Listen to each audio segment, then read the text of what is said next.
Kurt, look out!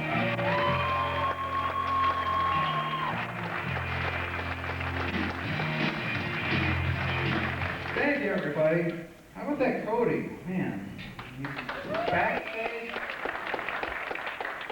Backstage is all like, hey, let's go out to the club and get some hookers. I'm like, no, you have to study. Yeah, because I'm very excited, guys, because I actually finished my first semester teaching, ever. I'm a teacher. Yeah. You should applaud, because if it wasn't for me, you'd have to put up with your kids. I wouldn't get too excited, though, because I'm actually a substitute. Yeah, so I'm basically the educational equivalent of a scarecrow. I go to the classroom, and I stand there posing as a responsible, mature, educated adult, and basically hope the kids don't poke up my eyes. That's what they do nowadays. The young people, they go right to the eyes. You didn't know that, did you?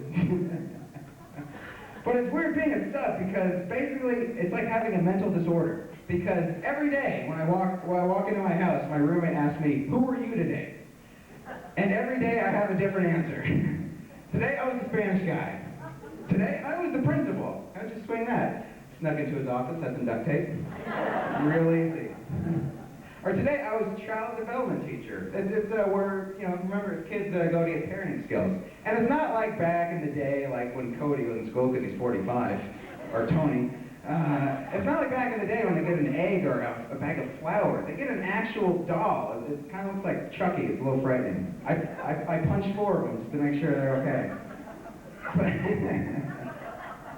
But yeah, they have a computer chip inside of the doll, and it monitors how long the child cries and how much abuse it receives, and that's how the girls are graded.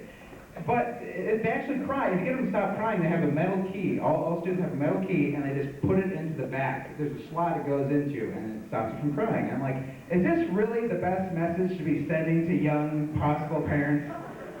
You know, girls, if your baby's just crying and crying and crying, just shove some metal into his back. That ought to shut him up. I don't think that's right. But actually, the first time I ever subbed, it was for a German class. And these kids were just awful. You know, I lost complete control of them. Halfway through the class, they marched out and they invaded the French class.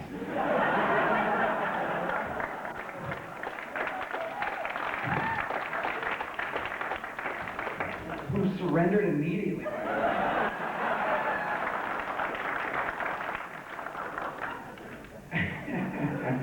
I like that one too. That's a history one.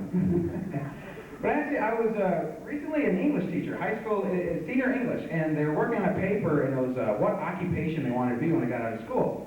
So I was curious what the youth, what the kids, what was happening with them, and so I was asking them what they wanted to be. And I had 5 different kids tell me they wanted to be an insurance salesman. I'm like, wow, you're the most boring 17-year-old I've ever met in my life. I don't know how to handle that. It's like, you don't dream for insurance salesman, it just sort of happens, and nobody, it just ends up. So it would just be, I'm going to be a rock star, and oh, hold up, insurance salesman. That's the way it works, people. But I walked up to one girl and I go, what are you writing about? She goes, I'm writing about being a lawyer, but I actually want to be a judge. I go, well, why aren't you just writing about being a judge? She goes, well, I told my teacher that's what I wanted to be, and she told me it was unrealistic. Can you believe that was amazing? I went to another kid, and their goal was to go to an out-of-state college. And their teacher said, scale it down a bit. I just go, who is this dream-crushing teacher out there, Someone the government is paying to educate is crushing kids' dreams, and I just couldn't believe it. So I got in front of the class, I was like, guys, I don't care what your teacher says.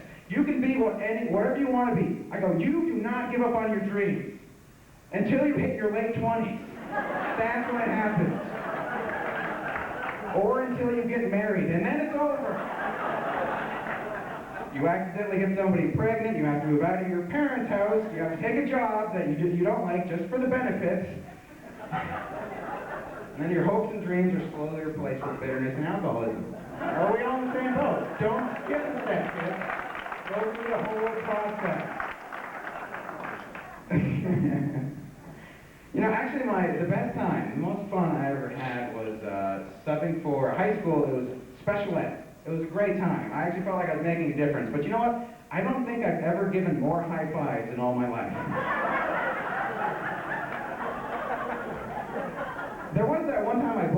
180. That came close. But no, never in my life. All of which were wet. I'm like, that could be anything. I don't know what that is. You know, but actually, I showed up to teach, and the teacher left me a lesson plan. And on it, she goes, please follow these plans to the T, to the letter. The last job I had for, ignored them and just did whatever he wanted to do. And I'm just like, how arrogant of this sub, you know? Like, I don't understand. What substitute marches into a special ed class with his own agenda, you know? Like, who does it? Like, you know, hell, this finger painting crap is really gonna get you nowhere, guys. I'm gonna teach you some astrophysics right now.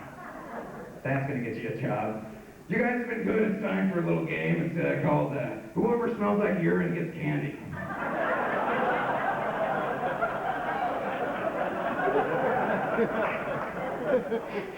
Looks like everybody's getting candy.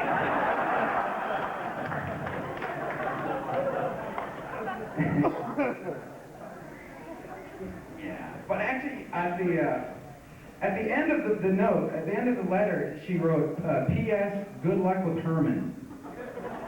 And that's all she wrote. I'm like, what does that mean? What's Herman's deal? Apparently what Herman's deal was, he would take stuff that didn't belong to him and he would fake smoke it. Whatever he gets his hands on. Like pencils, chalk, pens, a cigarette. I'm like, give me that.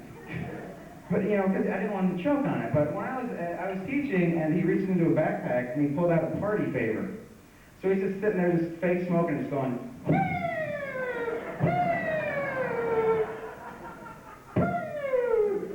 and I was like, well, he's not hurting anybody. He's having a good time. Nothing go bad there. Just let him have his fun. And then the kids who like to play with matches sitting next to him gave Herman a light. So now it's on fire, but he's still smoking it. And I'm like, now I'm getting kind of down. Like, I need to take this away from him because the flames are like coming back this close to his face. I'm like, that's not safe. Even I know that. You know, I don't have a lot of skills, but that's wrong. So I go over to start taking it, try to get it away from him, but all the kids, they see a party favor and they see something on fire, they all start singing happy birthday. Like, happy birthday to you, happy birthday, doo-doo-doo. Like, guys, no, this is not the time, it's not appropriate. Herman, give me that thing back. Herman doesn't want to give it up, so he starts, he gets up and starts running around the room, around the circle, so he's like running, and it's still on fire, it's this close to his eyebrows, like stinging him, you know, I'm like, Herman, cut it out. And like, I'm chasing him around the room, and Herman thinks he's playing like Duck, Duck, Goose. But he's a little confused. He's like going around goosing everybody. He's like, goose, goose, goose, goose, goose, goose, goose. Fire, fire, fire. I'm like, no. So like, he's going around goosing everybody, so all the class is now getting up chasing him too, so we got me and the whole class is chasing Herman, and it's still on fire. It still says, finally, thankfully, it drops out of his mouth, but it falls right onto their art project, like the construction paper. So now it's a blaze, and now there's a fire in the classroom. I'm like, no. But Herman sees the fire, and he has a little fire safety, so he goes, everybody stop, drop, and roll. So now I have the whole class on the floor, rolling around, like, no, guys, that only works if you're on fire. That doesn't help put the fire out. Cut it off. And I'm trying to put the fire out. The only thing I can find is like a squirt bottle that she cleans the overheads with. I'm like, this crap isn't working. And the principal sticks his head in and he's like, everything's normal, keep it up, keep it up.